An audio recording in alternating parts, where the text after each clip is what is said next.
దారి.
సో ఈ టెంపుల్ అయితే లోపలికి అట్లా వెతుక్కునేటట్టు ఏముండదు, మనకి రోడ్డు పైనే మనకి కనిపిస్తూ ఉంటుంది. పెద్ద ఆర్చ్తో ఇలా నాగదేవత అమ్మవారి గుడికి ఎంట్రన్స్ అనేది కనిపిస్తుంది అనమాట.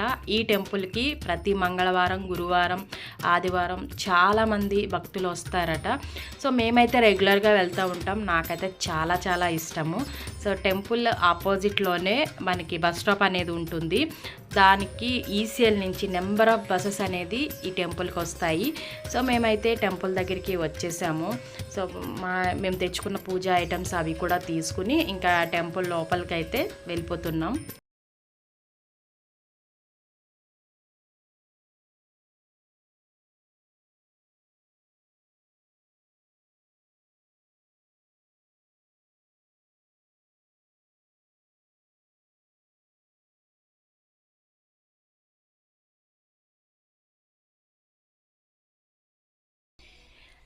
ఈ గుడి అంతా కూడా మిలిటరీ ఏరియాలోనే ఉంటుంది.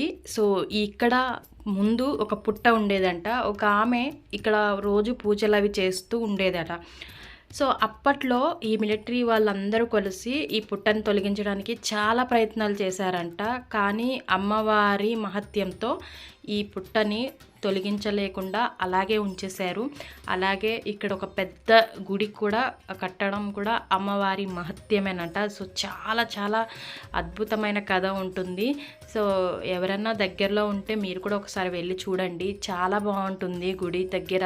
అలాగే గుడి లోపల కూడా చాలా నమ్మకమైన ఇవి కనిపిస్తాయి. ఇక్కడ ఉన్న విగ్రహాలన్నీ కూడా ఎవరన్నా ఏదన్నా కోరిక కోరుకుని అక్కడ ప్రతిష్ఠిస్తారట. సో వాళ్ళ కోరిక తీరగానే ఈ టెంపుల్లో మనకి ఇలాంటివి ఎక్కడ చూసినా కనిపిస్తాయి.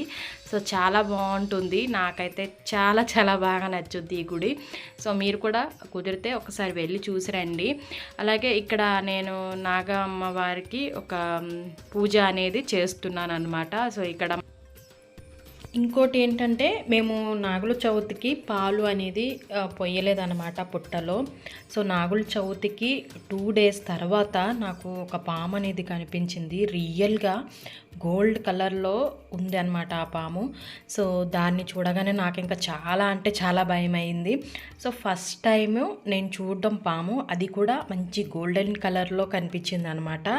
సో అప్పుడు అనుకున్నాను ఒకవేళ పాలు పోయలేదు కాబట్టి ఏమన్నా ఇలా తెలిసిందా ఏంటి అని చెప్పి చాలా భయపడ్డాను అనమాట.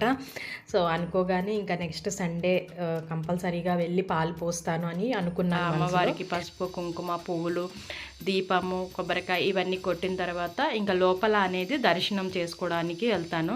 సో లోపల గుడి చాలా బాగుంటుంది. అమ్మవారు కూడా చాలా అందంగా ఉంటారనమాట. గుడి లోపల అంతగా వీడియో తీయనియరు కాబట్టి నాకు తెలిసిన కొంచెం వీడియో అనేది షేర్ చేస్తున్నా. ఒకవేళ మీకు నచ్చితే